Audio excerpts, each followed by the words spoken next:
I'm sure by now you've probably seen the viral video of Iyanla Vanzant being interviewed, and she's actually being interviewed by this very accomplished lawyer.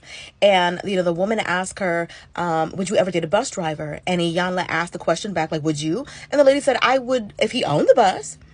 And so Iyanla goes on this whole rant about how she would date a bus driver and talking about how basically our standards and what we're settling for and all of this. And this is what I will say. Standards are not one size fits all. What one woman will settle for, another woman doesn't have to.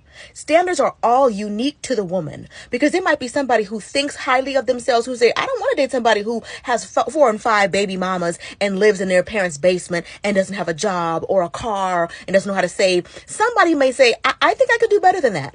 And somebody may say, well, I'm not doing much better, so he's okay with me. Nobody can tell you that your standards are wrong. Nobody can tell you that you're delusional. And I want to also tell you this secret. You only need one man to do it. You don't need every man on the planet. You don't need every man on this app to be okay with what you want. They're trying to make you feel like, try to get you involved in the scarcity mindset. There's so few men. Like, if he's a decent man and he wants you, just take him. What I think is interesting is that people don't allow you to settle for anything else in life. They tell you to get what you want with other things.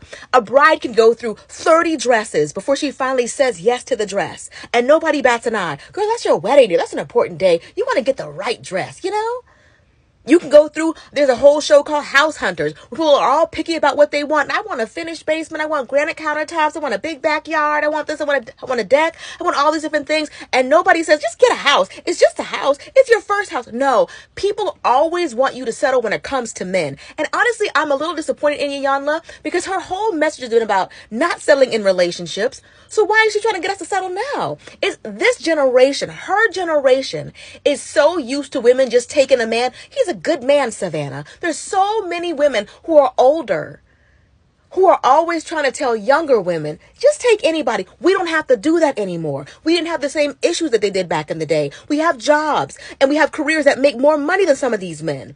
We have, girls trips, and we're going to college more. Black women are the most educated. There's so many reasons why we don't have to settle. Stop letting people who settled in the past, who all they know is struggle love, all they know is building with a man, try to convince you have to do the same thing. It may have worked for their generation. Matter of fact, it didn't even work for their generation. A lot of them are miserable and secretly telling their daughters, don't do what I did, honey. Some of you are only here. This is going to hurt. You're only here because your mother settled. You know your daddy is a deadbeat. You know your daddy ain't much. You're only here because she settled. Don't be like the generations before us and take just anything that they offer up. Stop settling. I don't care who tells you to do it, even if it is Iyanla.